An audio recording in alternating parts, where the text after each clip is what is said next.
It is an honor being here today, sharing a glimpse about why my dear friend Ron Womack was and why the forum has decided to honor him with such a special lecture.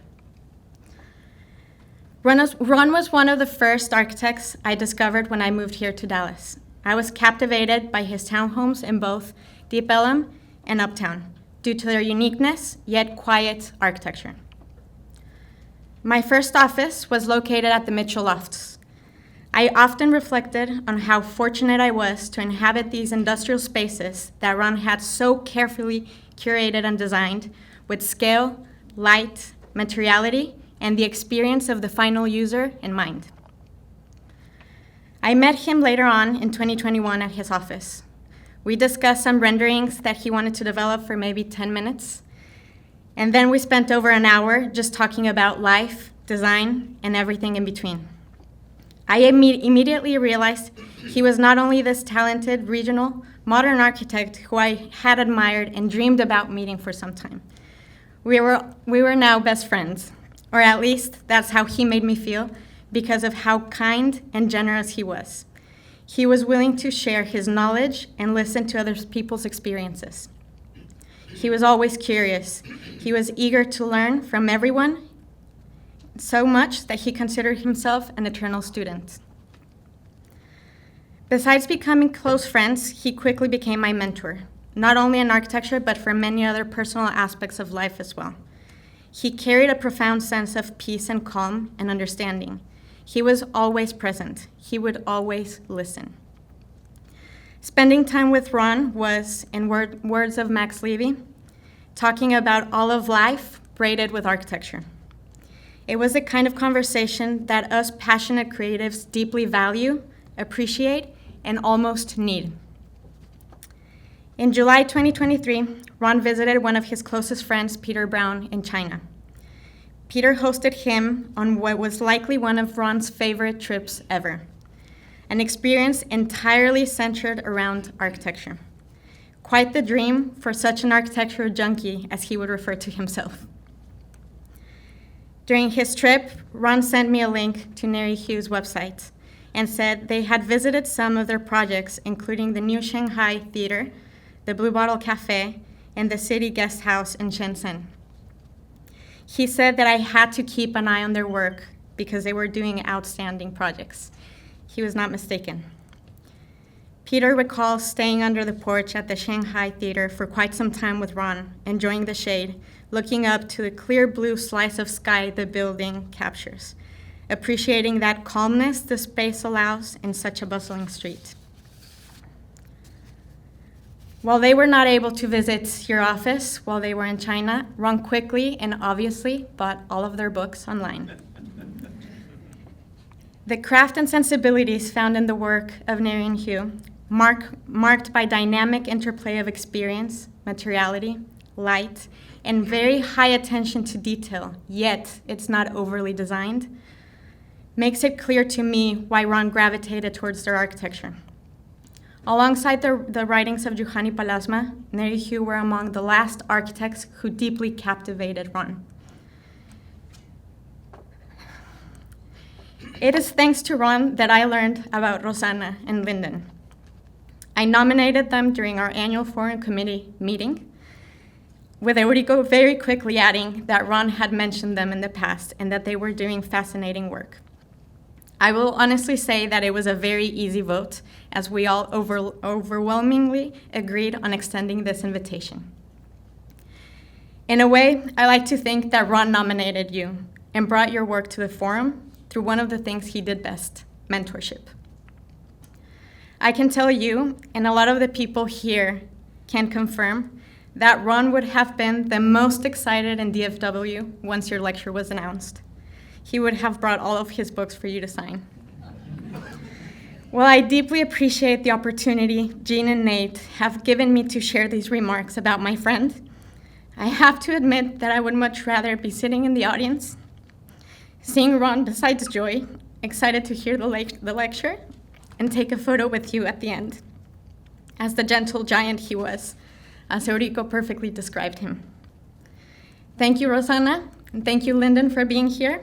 This is a very special lecture for the Dallas-Fort Worth architecture and design community, but it is an even more special one for us who were close to run. Thank you so much.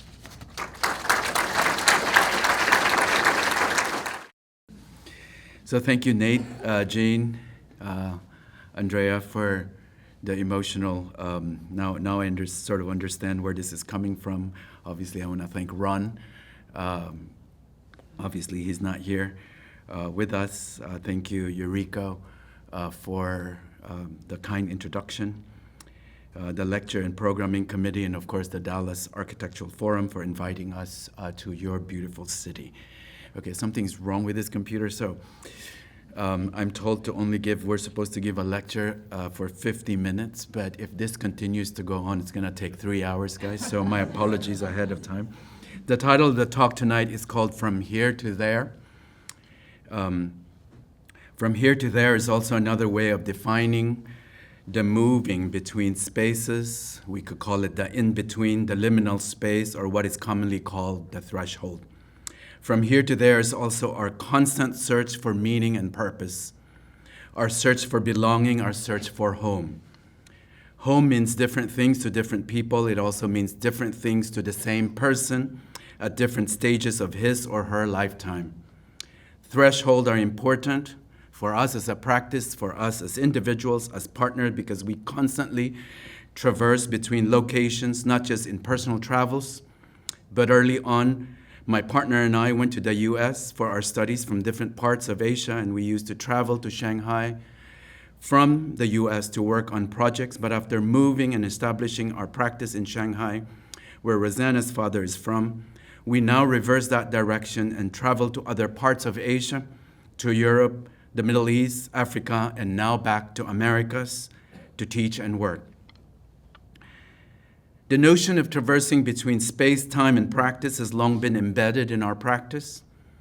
2 years ago, our exhibition in Berlin in the ADAS Gallery showed 17 years of work in progress. But today, the lecture will focus and examine a series of contemporary issues in various global contexts and aims to shed lights on how the firm grounds its work. This image is showing an extension to a mural museum in the Westin Hotel. 10 years apart, actually 15 years apart, we started doing the museum, the hotel first, and later on, the client asked us to do this museum in front. Showing that our work not only crossed between location, cultures, but also between typologies, while maintaining an intellectual inquiry into adaptive reuse, the role of history, and reimagine spatial legibility associated with voyeurism, and of course, the role of collective memory, reflective nostalgia, and to a certain extent, the fragments and idea of roinophilia. Some of these projects I can't really show you. We're only showing you 8 projects, so these are some of the projects in different parts of, this is going again. Truly roinophilia, ruins.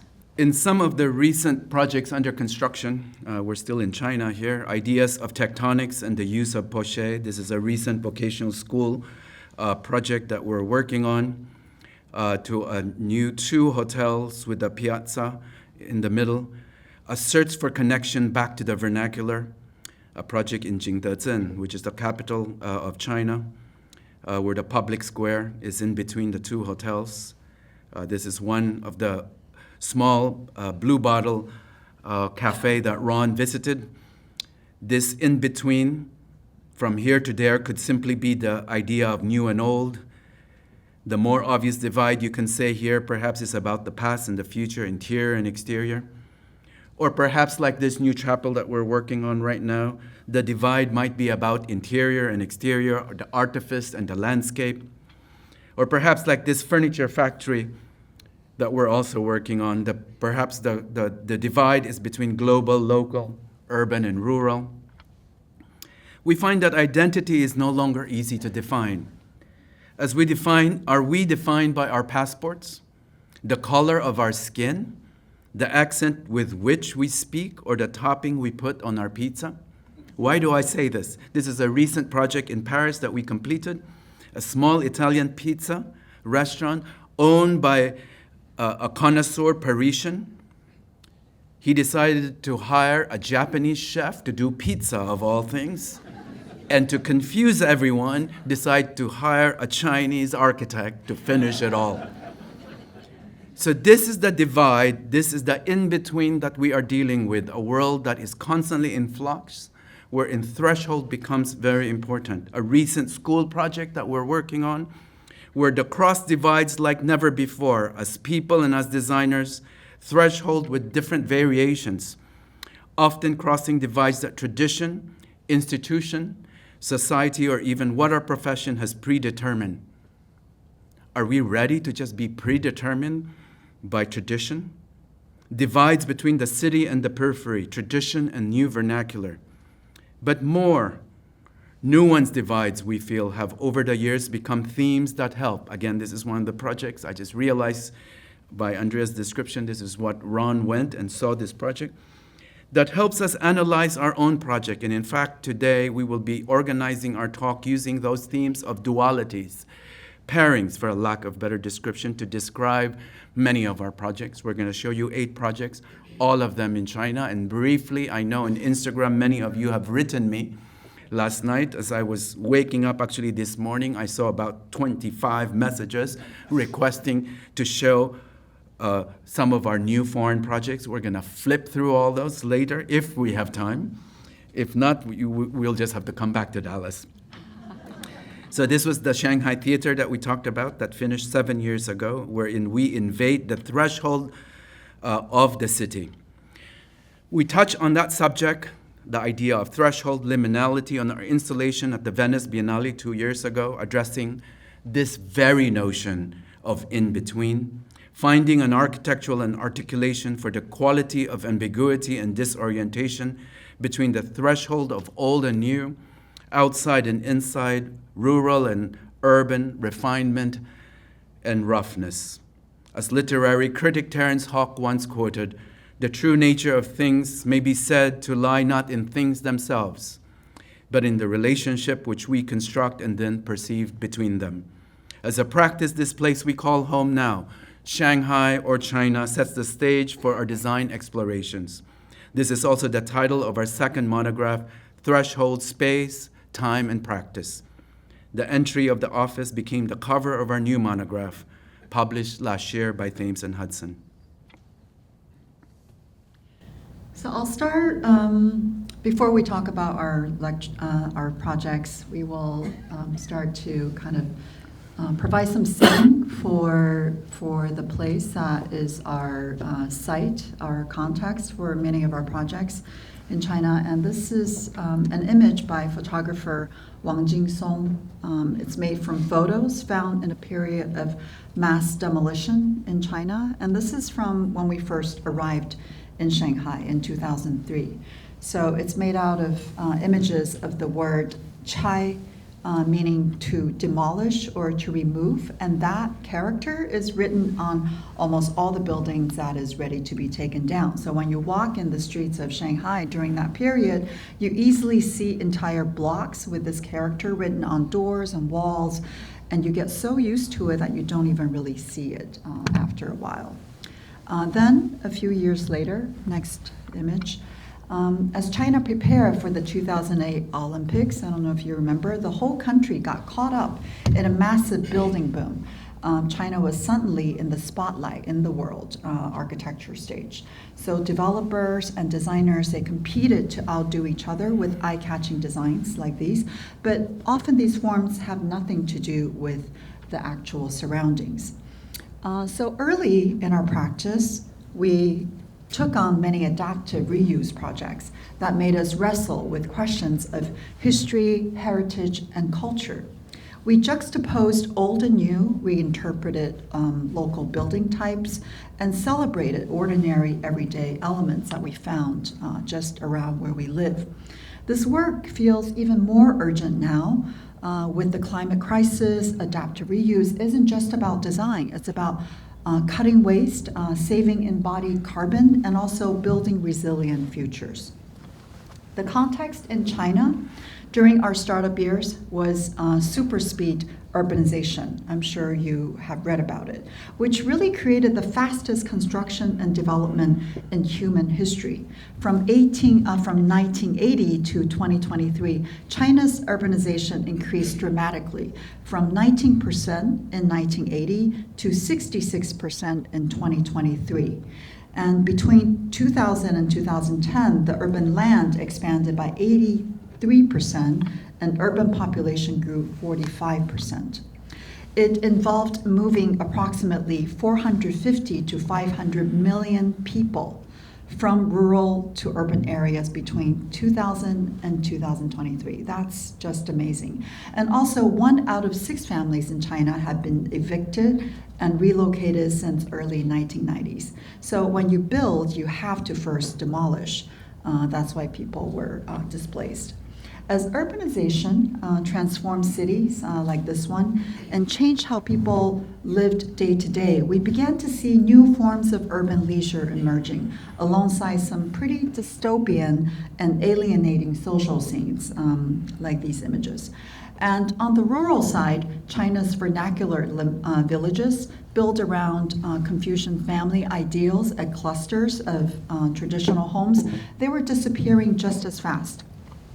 The Ministry of Housing cataloged roughly 9,000 historic villages based on their structures and intangible cultural heritage. About 80% of them are rural. Yet, despite this recognition, they're being abandoned at unprecedented rate. Another major issue in the rural side, that able-bodied people, meaning the young, they leave rural homes for city opportunities. Each empty chair here represents an absent family member. This forced us to rethink about our role as architects and designers living and working in China. How do we treat the past as we move forward? These two extremes, they frame the question. On the urban side, Michael Wolff's photography here captures what that building frenzy produced. Anonymous cities stripped of personality. And on the right, a typical Shanghai alleyway, like our own home. We live in this threshold between tradition and modernity, watching both worlds collide. So how do we relate to what's disappearing? Svalana Bohm, she writes about 2 attitudes in her book, The Future of Nostalgia. Restorative nostalgia tries to literally reconstruct the lost home, bring it back to exactly as it was. So it's like, real preservation. But there's another term she coined, reflective nostalgia, longing for home. While you may never arrive, but it's okay because in that search, in that kind of process of going home, something creative and innovative happens. So what I'm going to do, or what we're going to do today, is to show 4 sets of 2 projects, and each one kind of using a conceptual pairing, so for you to understand kind of the conceptual differences between the 2 projects. The first one happens in a city called Shenzhen. Very close to Hong Kong. If you've never been there, we start in the south of China. It's a small town or part of the larger city of Shenzhen called Nantou. Shenzhen is known as a city that is without history, except some of these small fishing villages like this one that remains very vibrant inside a modern metropolis. And some distinct characteristics were retained. It maintained a lot of the narrow alleyways, dense housing, organic piazzas, and close-knit social networks. It's an 8-story existing building, and we were asked to transform it into an 11-room guest house. This was the existing building when we first arrived. And life here is so colorful that we wanted to reflect the mundane and the everyday and connect it back to the city's fabric as we saw it. So rather than simply mimicking the past or applying superficial material effects, we were more interested to unearth the possibilities hidden behind the past. We asked, how can architecture reinvigorate a new sense of place? By carefully stitching the building into the existing fabric and first keeping the existing facade almost untouched, then finding a delicate balance between engagement with the urban fabric and autonomy of the architectural form. This interplay between context and independence shapes the project's approach to adaptive reuse. As Stan Graham observed in Meta Clark's 1975 work, Conical Intersect, the methodical building cuts served dual purposes. With the aid of the periscope, viewers could look into the interior of the Meta Clark building as a sculpture, but also through the conical boring out into those other buildings nearby that embody past and present of the city of Paris. So that kind of gave us the conceptual inspiration. We gave a new vertical access to this building where we kind of cut open the building massing, allowing incisions to open up a new public realm. These cuts, they change the pattern of movements and use for the users. And the facade strategy was using new layers of cladding like sheer screens to dress up the existing facade. Old and new are juxtaposed here throughout the building to celebrate ruins. And a view looking down the stairwell, where the stair acts like a hinge, simultaneously connecting and dividing the spaces. They reveal the unresolved tensions between the site's history and the new building. 9 different rooms are in here, just showing you some interior shots. And when you take the stairs, you go up to the rooftop, and a public terrace is here where you see rich lives of other buildings' rooftops. And this is a public entrance opening to a public piazza. And metallic monolith on the rooftop, the green thing, it acts like a visual marker connecting us to the skyline.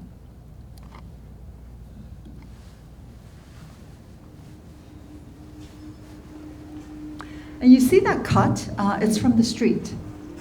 And the light's coming in from up above. And it's been referenced to become the staircase in our building.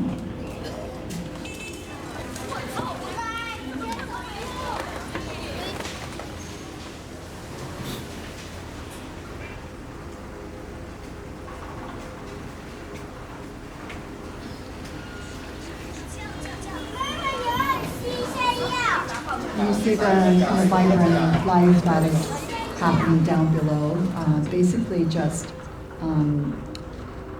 in the neighborhood that is the building. And this is that stair cut. A new metal skin makes a new layered facade. Moments of detailed encounters with materials and texture, they magnify the contrast and tension of the old and the new.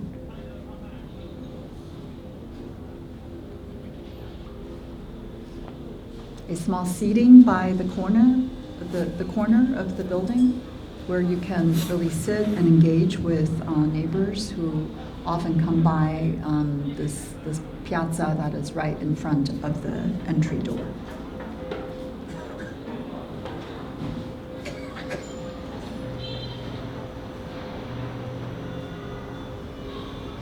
And so here the past and the present are juxtaposed throughout the building.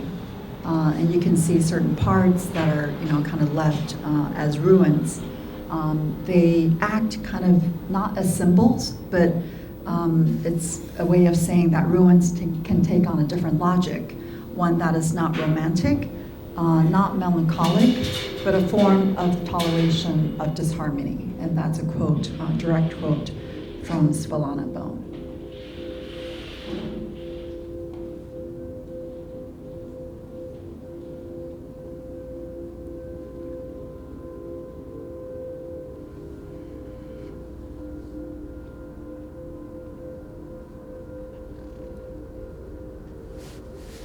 This was also one of the projects that Ron visited, based on your description.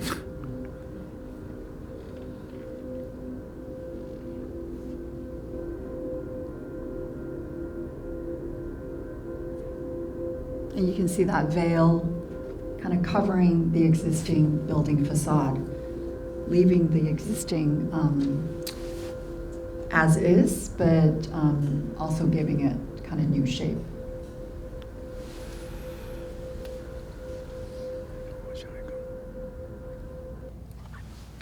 So next project takes us about an hour away from Shanghai.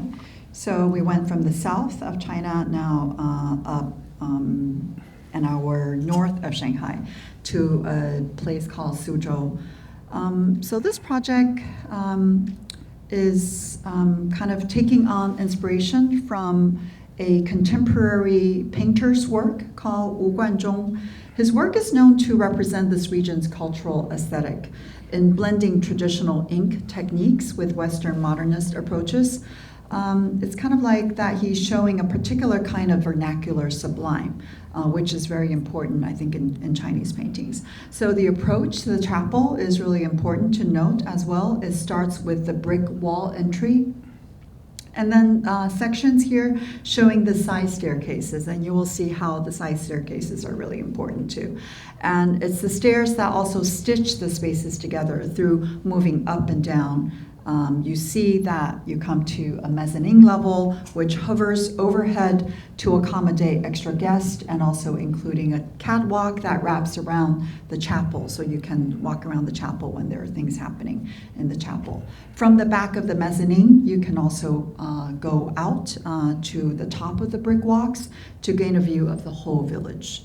Tectonically, the white volume is specially treated with 2 layers of exterior. The inner, a simple concrete box, punctuated on all sides with scattered openings. The outer layer is folded and perforated metal skin. Together, the effect is contrasted both in day and also at night.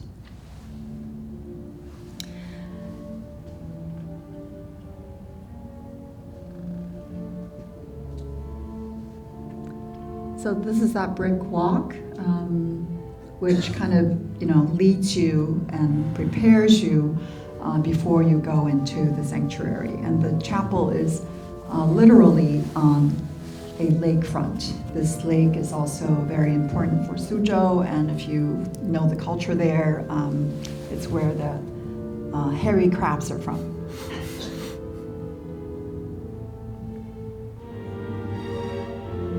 So the approach is through this brick walk, where different heights of walls, they interweave with each other, creating a choreographed journey taking you to the building itself.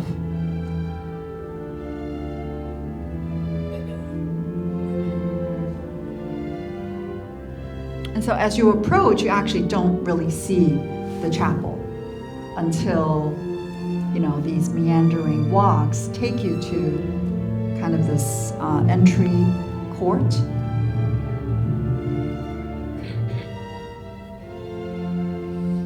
And then you get into the main chapel space featuring a 12-meter high light-filled sanctuary. And this is from the mezzanine. It's integrated into a wood louvered, sort of like a caged element. And also you can see it wraps around all 4 sides of the main hall.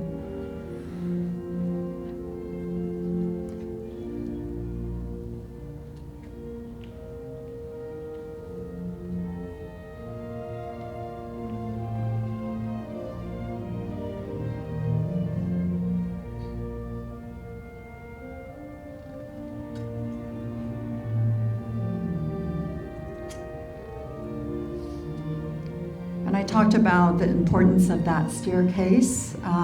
It's important because it allows visitors to roam up and down, seeing different views inside the chapel and also out to the exterior landscape. It also offers a side place for people who are not so in tune with what might be happening, the events that are happening inside the sanctuary. The white volume, a simple box punctuated on all sides, like a veil that hides and reveals both at night and during the day.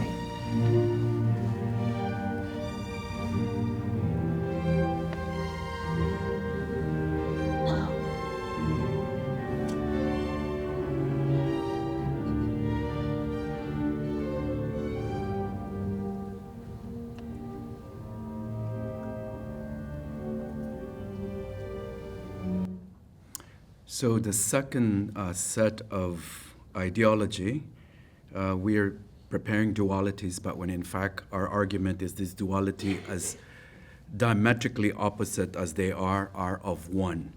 So the pairing of presence and absence explore how the tensions situated at the threshold and boundaries generate different spatial construct.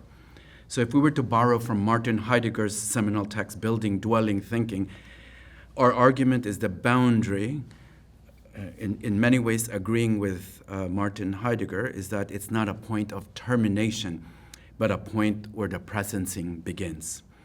So for this, we're showing you two projects. One, we call it The Void, in many ways the absence, Aranya Art Center. It's located about 3 hours away from Beijing, east of Beijing, which is a seaside resort community. Now, this community is known for a lot of this crazy developer and many of his beautiful architecture. So when he called us, we were extremely excited. I actually should not take that I should not take both of our responsibility. I was the one who took the call, so I got excited without really having due diligence because I thought I saw Vector's work. I saw Li Hu and Huang Wenjing's work, which they're all our friends, and I thought, this is good. We're going to have a site with a beachfront property. Naturally, we should say yes. So this was what I imagined, what I was going to have. They said, nature is important. This was what the client, come, we're going to give you an art gallery. Imagine to do an art gallery with this view. Well, I was wrong. I flew to Qinghuangdao, and guess what? It was in this, what he called a Mediterranean village. Actually, it's a fake Mediterranean village. So my assumption was obviously wrong. I decided then, given the fact that the brief was calling for an anchor, a rock within this Mediterranean village, I decided to have a very introverted space. We talked about this and we decided, why don't we create our own landscape? Through the absence, through the emptiness, create sky and bring water into the space. So the use of the primitive geometry in many ways is prevalent in our work, but in this particular case, even more relevant. Sketches, initial sketches when we started, and the exhibition galleries above benefit from the public space integration, but it also makes the project much more than just a place for display. It's also a place of sharing and gathering. This is that big opening that I was talking about. The idea of the community having a strong emphasis on the spiritual nature of their lifestyle ideology, or at least this developer's brief. So we assert a certain monumentality by having precast terrazzo and concrete, and in many ways mimicking a particular foundational rock as a means to give form to the abstract concept of presence in light of absence within. So the building's fortress-like exterior conceals a central void space, which you will see in the film. This particular space, which opens up to the sky, frames the sky, but at the same time, it's filled with water when there is no event happening. So in many ways, the atrium is that void that creates the architectural presence. The art center looks inwards toward this void to connect with the only nature it has access to: sky, air, wind, and rain. The gallery spaces accommodate art viewing, but also take your view upwards towards the sky, which you see glimpses of here. The atrium becomes that pool when it rains, but also a venue of performance.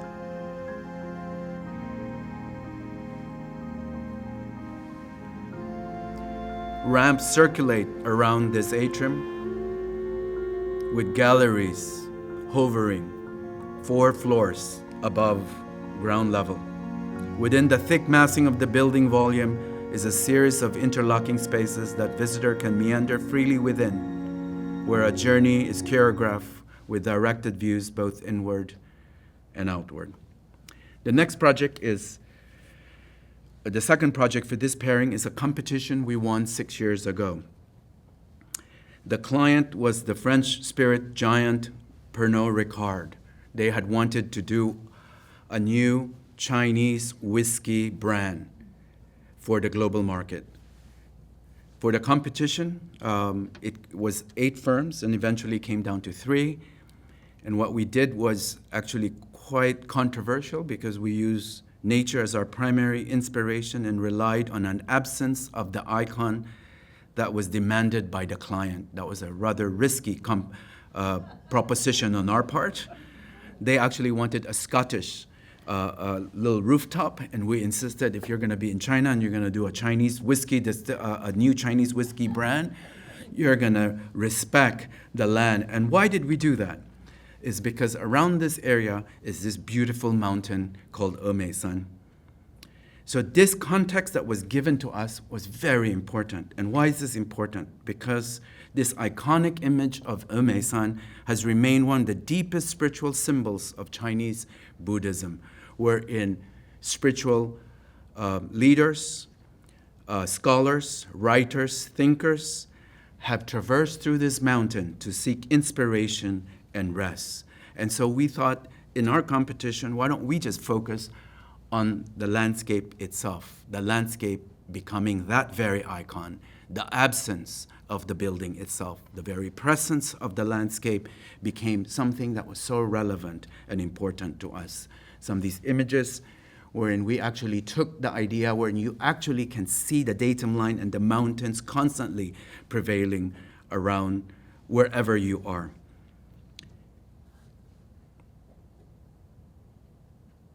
We create our own monument to a certain extent. That was the highest monument. That's the tasting center, which you will see.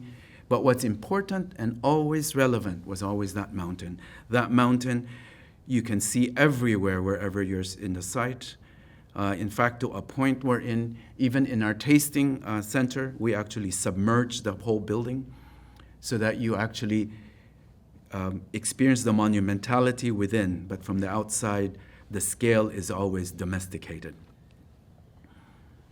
Double, triple height whiskey spaces, distillery spaces are required. So what we did was lowered terrain and area. What we did was we embed some of these bigger, more industrial required spaces so that actually the experience would be a bit scaled down and people would experience a sense of the local vernacular architecture in this region.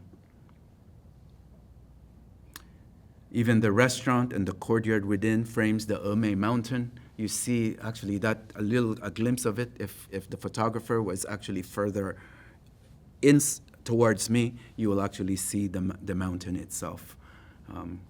These are some of the views. We have film. Let me just make sure. This is the longer version. I'm going to show you the shorter version. Sorry, I'm going to show you the shorter version. The problem of lacking context, in this particular case, opposite of Aranya, made us rely simply on the site itself.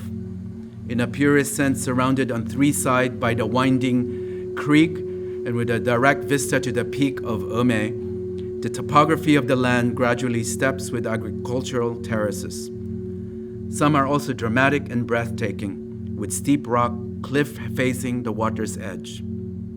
This creates very interesting pathways, routes, and constantly changing relationship with both mountain and stream. The journey blends views of the mountain and perspective of the river into the distillery experience so that whiskey making and the landscape is woven into one holistic narrative.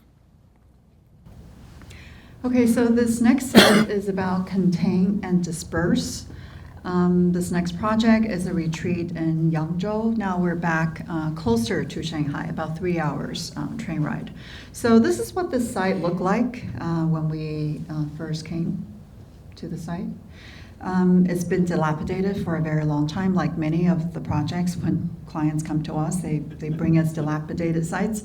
And yet this is a very scenic and ancient city of Yangzhou, very close to a lake called Slender West Lake. The program was to design a 20-room wellness retreat, not very big in area, but because the site had existing buildings to be reused, we had to replace the old and the new programs, the old with new programs, but also add more built areas to satisfy the larger program. When we first got there, we walked around the city, visited a nearby relic. It's an important garden called Geyuan. We studied some of the vernacular conditions there. There were traditional clusters of courtyard houses and also some hybrid transformations through the years, mainly resulted from functional needs of contemporary life. And we knew that we had to also transform our site into something that satisfies contemporary living. This is a crucial reference. I'll just spend 1 minute on this. A private garden built by a salt merchant. Like many other classical Chinese gardens, Geyuan embody the Taoist ideal of being one with nature. As you probably know, Chinese garden design is deeply significant to traditional culture. Much of the high culture stems from poetry and art and literature that were linked to gardens and garden design. So gardens really represent a microcosm of the universe, the creator's worldview in an enclosed, idealized realm.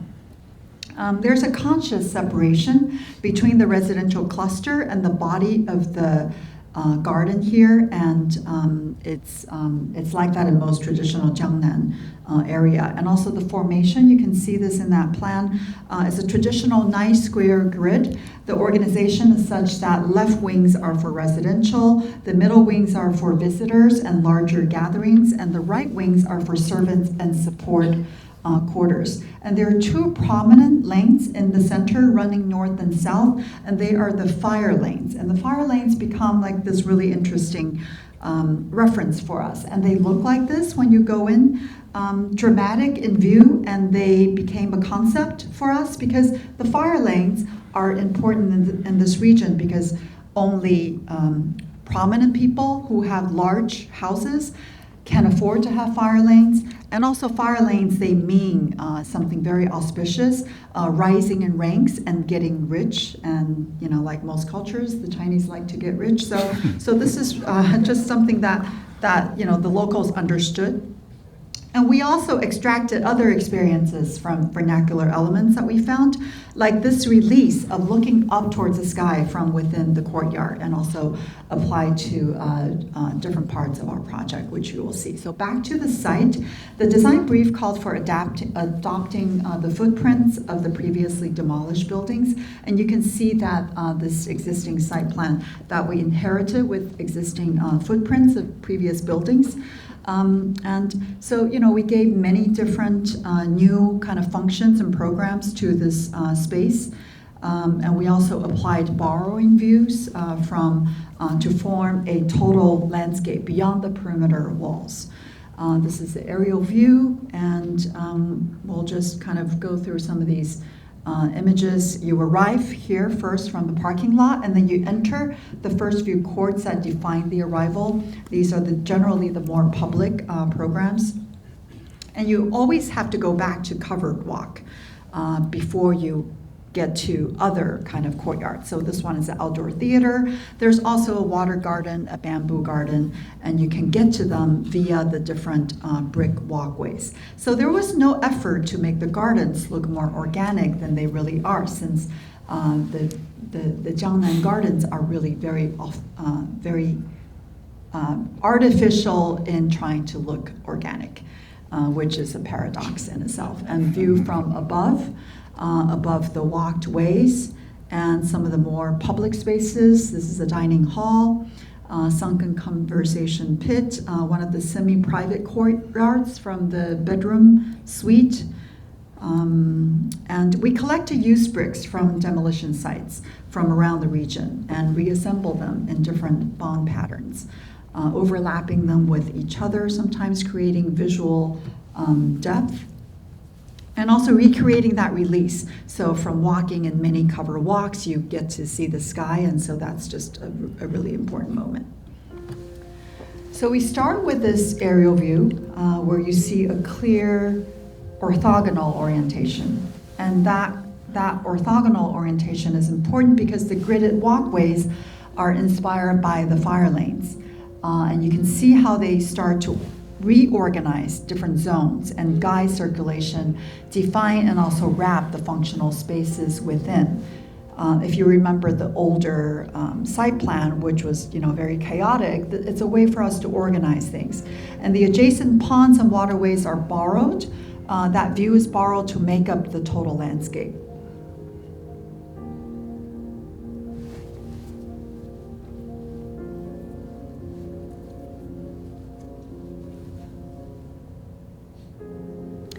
So nearly the entire project, as I said, is composed of recycled bricks. And the bricks are collected from surrounding villages. And we thought that by dispersing reclaimed materials, the act of demolition from another relic is replaced by the creation of a new complex. Dispersion in this project applies to the spatial organization, since all courtyards are scattered within the matrix of the walled grids. And you get that feeling of dispersion when you actually walk throughout these gridded walkways. And also that these functional spaces are contained but dispersed at the same time. So creating a new kind of landscape approach where the visitors experience unfolding views as they walk through the walkways. And in that case, the thresholds, where you move from inside to outside or from one area to another, they're less defined. The boundaries are less clear, blurring the lines between inside, outside, public, private, and also the old and the new.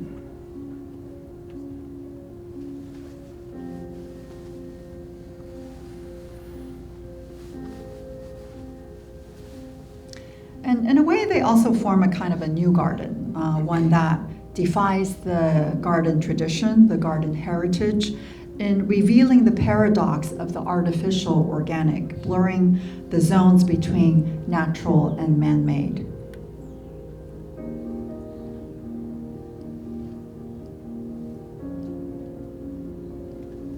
And these bricks are really very important because, the first time we visited the site after construction, when they opened, many of the workers, especially the bricklayers there, they came to us and they told us that they're so touched that they're able to see their village signs. Sometimes, they're painted differently, or, the village names are written on the bricks so that they can identify where the bricks are from. Because they're collected from reclaimed areas around. And so we saw this project as a chance to reinvent a new vernacular, replacing what was once there with something new. And now we move to the north, Beijing. We were called to convert an old cotton factory to a gallery and headquarters for a pastry brand, traditional pastry brand. The design is inspired in part by the client's main product, traditional pastries, often formed in a decorative mold. The notion that a container may form and hold the shape of its contents. So through masking and revealing, creating an interesting and spatial juxtaposition between old and new. An old train track used to run through the site, delivering raw materials, and we kept that. And the site we inherited looks like this, with a shell of an existing warehouse, section photo of the existing condition, and we started by identifying how we can insert this new object within to help with the new function. The gray shadings were the support spaces, and they're also marked by the use of new cast concrete. Section details clearly delineating the new and the old existing. This is the entry. And considering the facade as a canvas, you can see traces of patina as layers of new material are applied on top of what used to be there. The side elevation, the tension between the old and the new. This is a backyard, gallery space, engagement with natural light, with new apertures. And the building is left almost intact as is, except the entry here is encased in new layers of glass and metal.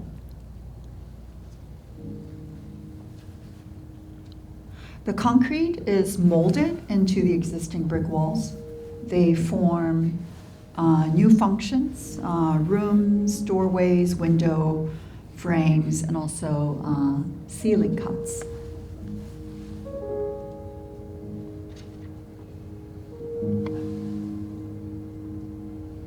This is the pastry gallery, a new attempt to display traditional pastry in a more modern, contemporary setting. Kind of treating the pastries as, almost like works of art.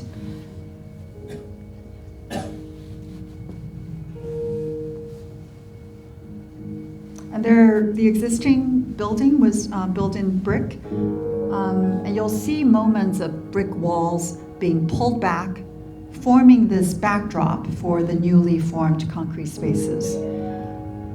They either act as stairs or corridors, offices, or like this one, training room. And also, sometimes they form these atriums, these double-story atriums. Like this one on the left side. So that's like a double-story atrium right next to the office. And working with new functions and the existing brick envelope.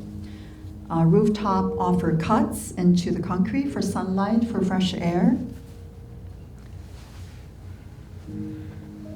And while the concrete itself operates like a new surface covering, its main objective, however, is not to conceal or to obscure, but rather to reveal existing structures' imperfections. In many ways, the new concrete completes the walls and also completes the kind of, new building functionally. And yet its true role is really revealing, right? It unveils the existing walls composition and the unvarnished local texture of its construction. A simple materials plasticity thus transforms a rundown surface into a narrative, a kind of inscribing its own history. So we wanted this to become like a new site, recording its past and its present.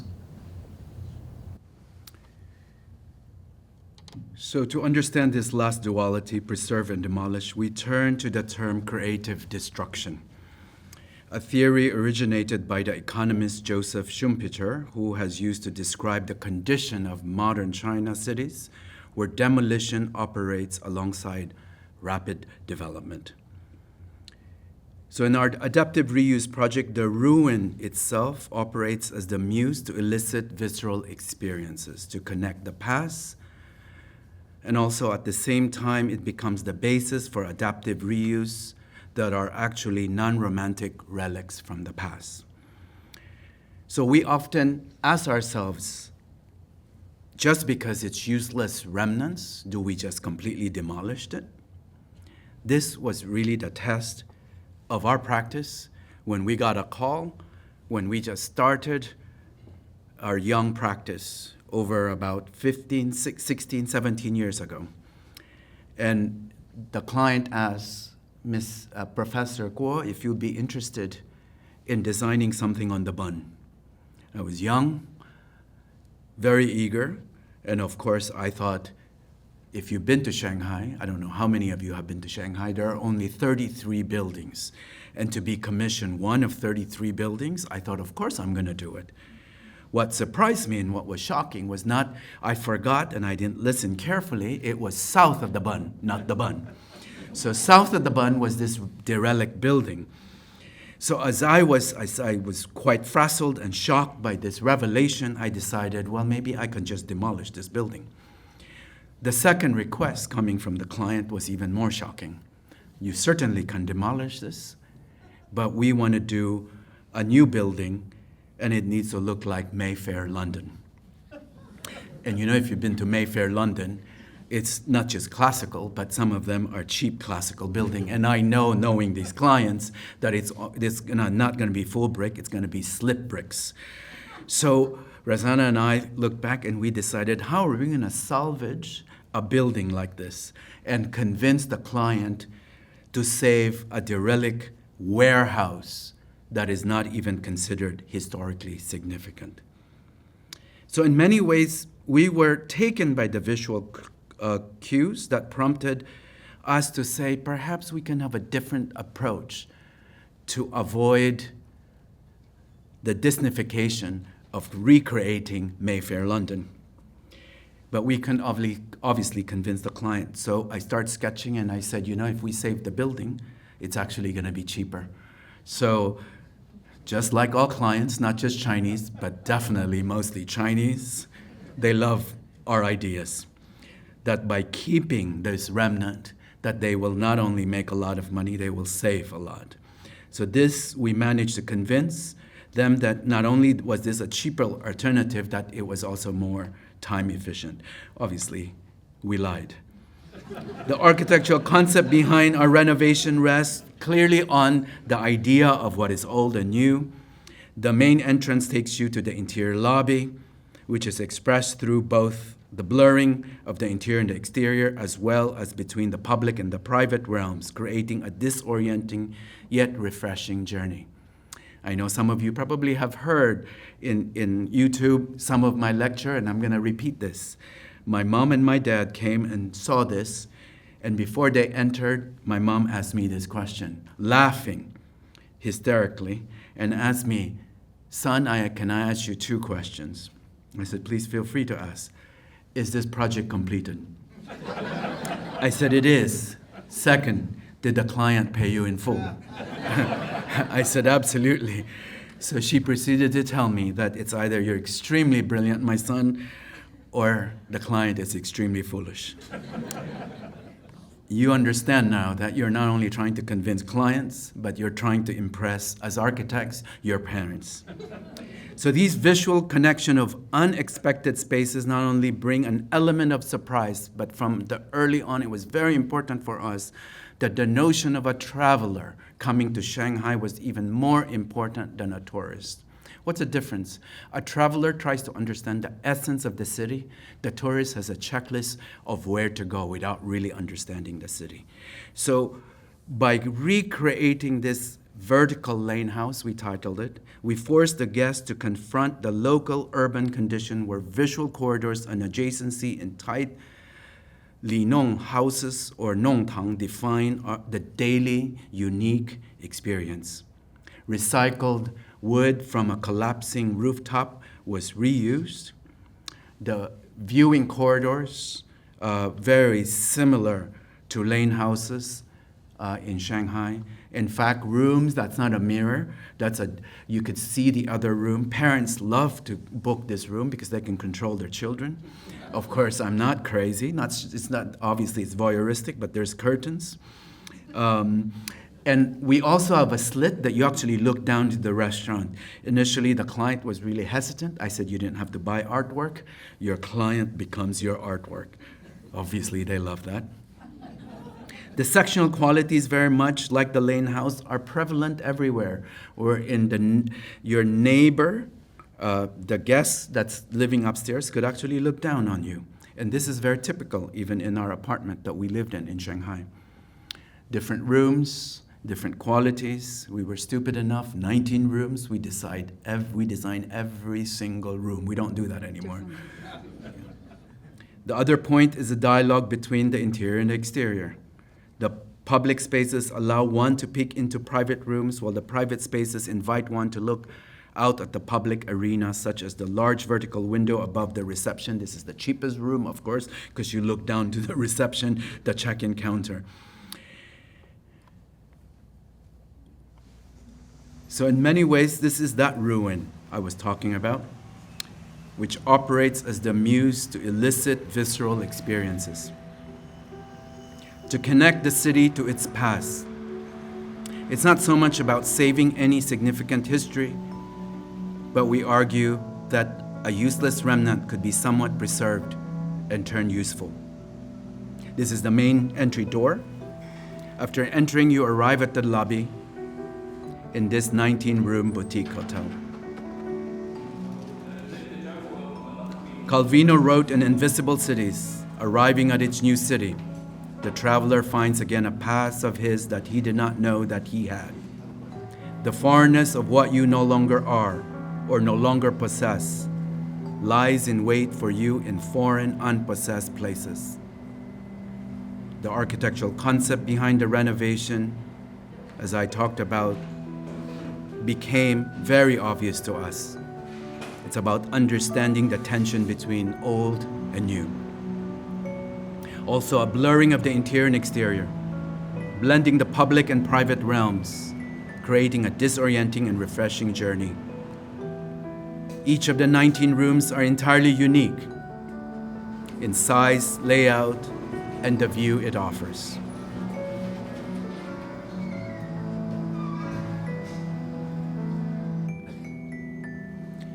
The building sits on the Huangpu River,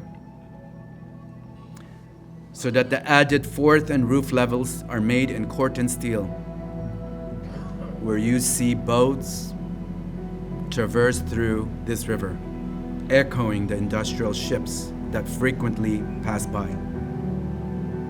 This is a busy, working port city. 9 rooms face this particular river. 9 others look at courtyards within.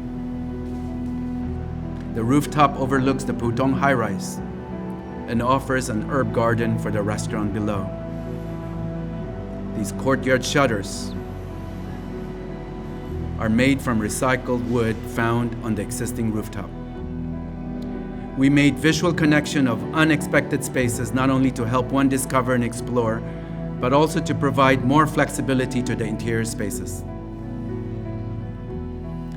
From ramps that move up and down the atrium, one gains unconventional spatial perspectives into other territories, roam towards the city. This may have compromised the room interiors to be smaller, but encouraged guests to wander out to their private rooms and promoted more chance meetings of people, like you would in a city. You will find a lot of stairs, some stairs that lead to nowhere, as a way to remind guests the history of the building and also at the same time, the city that they are in.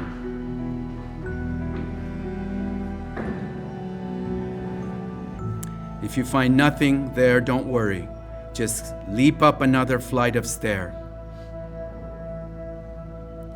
Franz Kafka. This is one of our recent projects. We paired it one of our first project. Similar, separated by 10 years. We call the yard in Dalian. Dalian is notorious for many of its university, and in fact, our site for this mixed-use creative development is located in close proximity to university campuses and software parks, 4 to be exact. So what we did was initially taking the existing compound comprises of 6 buildings dating back 40 years, which formerly serves as offices, warehouses, and dormitories for a chemical research institute. The client came to us and said, we really want to try to keep as much of this building. We love that particular waterhouse that you did, but instead of demolishing, we would like for you to preserve as much of the integrity of the building and yet gives us an identity. I thought that was a contradiction in itself. This was easier to convince because of all our other projects. So we looked into the patina and the existing building. Sketches were made initially, knowing fully well that that big garden was important for them. The concept behind the yard stems from a reflection on the project's context, situated in a hidden and introverted locus within the city, a small heaven of soon-to-be forgotten urban memory. And that was important for them, local people from the area. So what we did was we took the building and took off the additions that were made 10 years ago and start removing them and kept what was built originally from 40 years ago. And this was the result of that particular garden and courtyard of that project. The former dormitory has been converted into offices, which is to the right here. That one right in front became that culture center for the developer. Halfway through the project, they ran out of money. In the middle, there was a number of restaurants and museums, and so we filled it. They already had a big foundation, so what we did was we filled it with rocks and a pathway, and they said maybe they'll build it in a year. I think it's more like 10. These are some of the sketches, some of the interior strategy. I think we're at 59 minutes, so I'm going to go through this rather quickly. Quickly show you this film. So the existing buildings arranged in a U-shaped configurations were introverted in nature and oriented towards a large empty parking lot. Our scheme completes the U-shaped figure by transforming it into an enclosed courtyard articulated by a new spatial system of walls, screens, and canopies. The tactile material palette is kept minimal and raw to complement the existing stucco facades. Corten steel is used as the main surface material given its relevance as an industrial material which weathers and changes. Recording the progression of time, interior design strategy celebrates the tension between new and old, new plaster finishes juxtaposed with partially exposed bricks, and structural elements create a dialogue between the past and the present.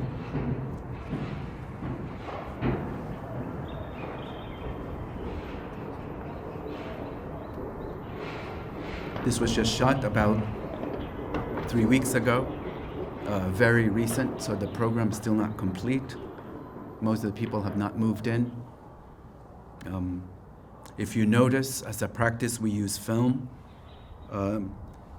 to represent a lot of our work because I think it's important. Architecture can't just be beautiful photographs. And I know most of you probably are not as crazy as Ron to go all the way to China to visit buildings.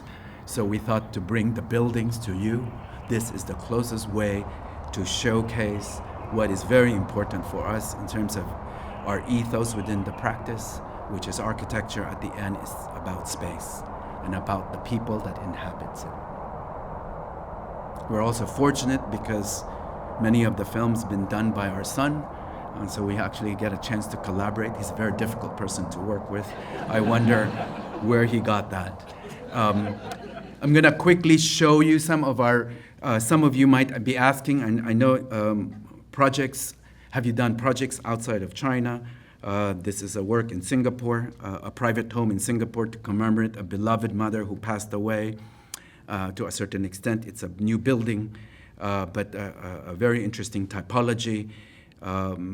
Wherein it expresses Confucian ideals, the new headquarter and the retail experience for a Korean brand called Solhwasu, the skincare brand, a residential project recently completed in Taiwan, a newer project that is on the board right now for a paint headquarter, again in Seoul, Korea.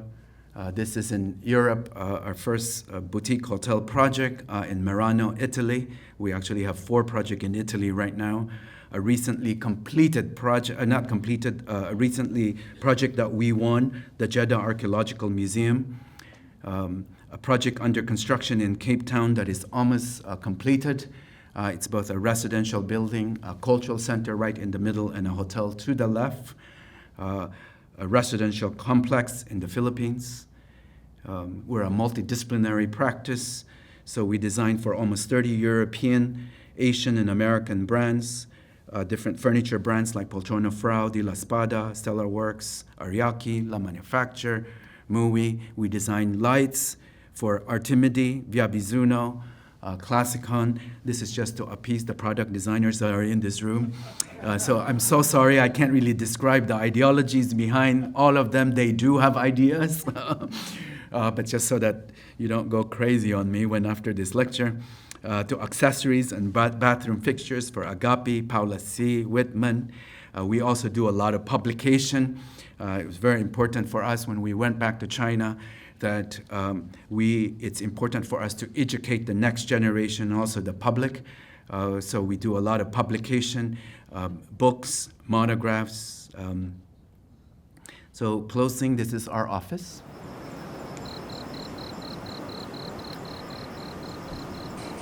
So in closing, I want to quote what Sarah Whiting wrote in an article about our practice. She challenges the term adaptive reuse in the article she wrote on our projects in Domus magazine, offering another term, seamless synthesis, as her preference to mean something that unlocks intellectual horizons in other worlds with particular magical precision. Quiet synthesis, she argues, is not meant to mask or distract, but neither is it meant to call attention to itself. Hopefully with this and the other projects we have shown you today, which cross divides between the past and the future, between typologies, between location and cultures, between traditional design practice and alternative programs and functions, we are able to bring forth new meanings to architecture by its ability to construct new relationships. And circling back and borrowing from Terence Hawke's words, perceive those that are between them. Perhaps it is in the marginal spaces from here to there, the pairings and the duality, that we find new meaning and purpose in architecture. Thank you for allowing us to share with you today as part of our journey, sometimes a very lonely journey, trying to convince clients, government, students, colleagues, and even my mother, the importance of finding a purpose in meaning in what we do. As a French philosopher once says, we do not aspire to be eternal beings. We only hope that things do not lose its meaning and purpose. Thank you very much. Thank you.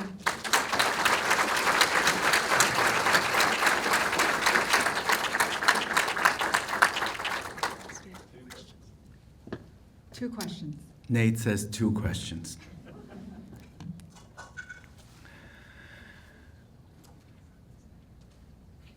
Yeah, someone, yeah. Thank you for the lecture and welcome to Texas. The title from there to here made me think about the idea of the interstitial space, and you framed it beautifully within the context of China's rapid modernization. But many of us are aware that China has entered into kind of a flattened period. Large design institutions are dissolving, and the pace of urbanization is slowing down. And I've noticed that many of your projects are very inward-facing in China, even introverted, as they were intentionally, disengaging from the immediate surroundings. And Mr. Neri have joked about the fake Mediterranean style development around them. And, to me, they're almost rejecting the surroundings. And would you say this is true? And if it's true, why? And also another question would be more broad. How would you conceive your buildings in the stand of time in 50 years or 100 years, especially with this shift from acceleration to de-acceleration in China's urban development? How does this slowing down shape the way you think about architecture profession? You want to answer that? I can attempt first. Well, there are 2 questions in here, so. Very good question. Very good question. Is making me think, but I would say you touched on many things. One of them is about the context that we started this lecture with, and because we knew we were coming to Texas, to Dallas, that many of the audience may not know China, so we needed to kind of frame that for everyone. But I would say, even though some of the projects are kind of intentionally inward-looking, such as Aranya, because it's that fake Mediterranean town. But some of the other projects, so for example, Waterhouse, and also Pernod Ricard, the whiskey distillery, and the last project that you saw, the Yard. Most of these are actually embracing the neighborhood, the community, and also the urban strategy. So I would say, we've already embedded within many of our projects both inward-looking and being extroverted, looking and engaging the city. But I want to address the question of the rapid growth and development. Obviously, over the past 20 years, we saw this unprecedented speed that may never happen again in our lifetime. And I actually think it's really good for architects who are working and living in Shanghai or in China, because they probably, I mean, an entire generation may have failed to understand that this is unprecedented, and it's only that very short, kind of 20 years, and it will never come again. And so now that they are kind of working back to what's more normal and expected in other parts of the world, that they are able to slow down and think. One of the biggest problems, the reason why we started Design Republic and a lot of the publications was really because we thought we didn't have the space or the time to think working in China. Projects just flood in, and you really have no, not only do you not have time to think yourself, you don't have time to discuss with colleagues the way that I think is important in other parts of the world where development is not so fast, and you actually can be more critical about what you're doing by the slowing down. So hopefully that will allow a lot of the professionals to kind of slow down and think about what they have done over the past 20 years and be more critical. I think your observation is absolutely correct, and I think it's so good that I should not be saying this because we were fortunate enough as a practice, together with maybe 12, 15 other practices that are probably that are probably more internationally known. We benefit from that 20 years of rise for sure. So I'm grateful for that. But is it going to happen again? Absolutely not. I'm not being pessimistic. I just think that that's reality. It might come back in 5 years, but not at the pace in which it happened 20 years ago. But I agree with Rossana. I think the speed in which it goes was not healthy. And so I actually think it's very healthy, not just for the architects, but also for developers, that things are not that easy. You asked a very interesting question. How well is our building going to last? I'd like to think that because we care about how things are being built, we're considered one of the slowest practice in China. We're pretty fast, but we're considered one of the slowest.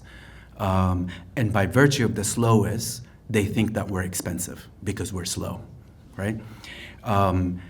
I thought one of the best comment was when David Chipperfield came to our buildings, and he said during dinner, he says, "Lyndon, I love what you do. I mean, I love your work when I saw photographs and the video that you show, but it's so much better in person.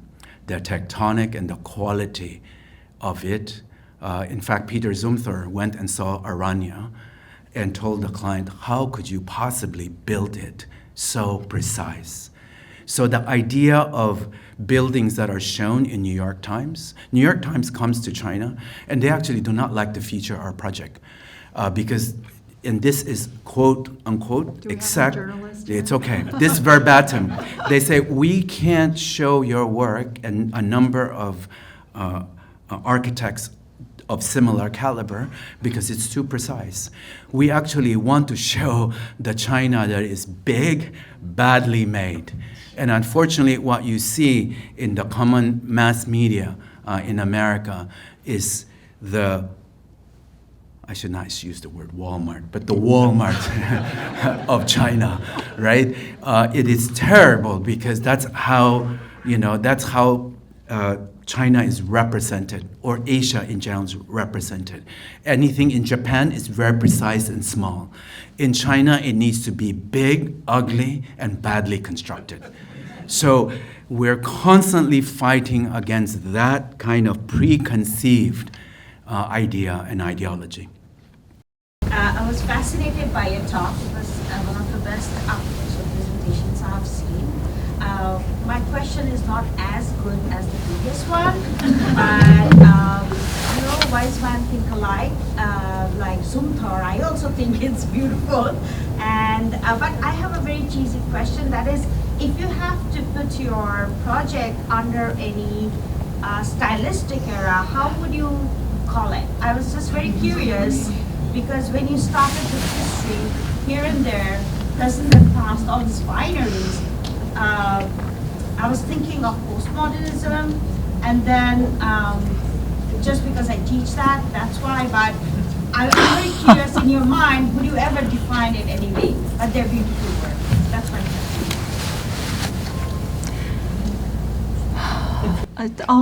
I'll start. We get asked that question a lot, especially from journalists who are not from architecture circle, like fashion magazines or newspapers.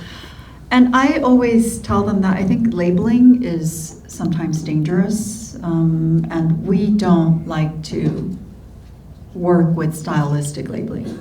So we don't really talk about designs that way, and so we've never really thought about this question. It's a great question, and maybe we'll go back and think about it, but I can't really define that. And then another way of answering that is, maybe it's for a critic or for the audience to define you, but it's not really for ourselves to define with words, but I think we define with the work.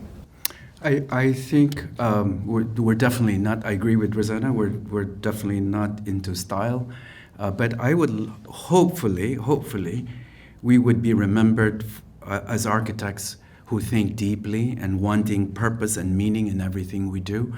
Obviously, we're very much influenced, at least I'm influenced, and Rossana is influenced by kind of a genre of a set of architects, modernist architects, and I think I was taught by Rafael Moneo. He was my thesis advisor at Harvard, and the idea of the city and the idea of meaning and purpose were in. If you look at a Moneo building, there's really no signature, but pretty soon, if you start to understanding each building, there is a link to all his buildings in that it always addresses the city. There is always a diagram, there is always meaning, and there's always purpose.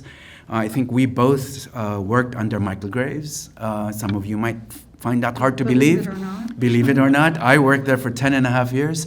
So the multidisciplinary aspect comes from him, right? So the idea of understanding interiors, exploring product design, and how all of them, including graphics, come together holistically as a way to address design.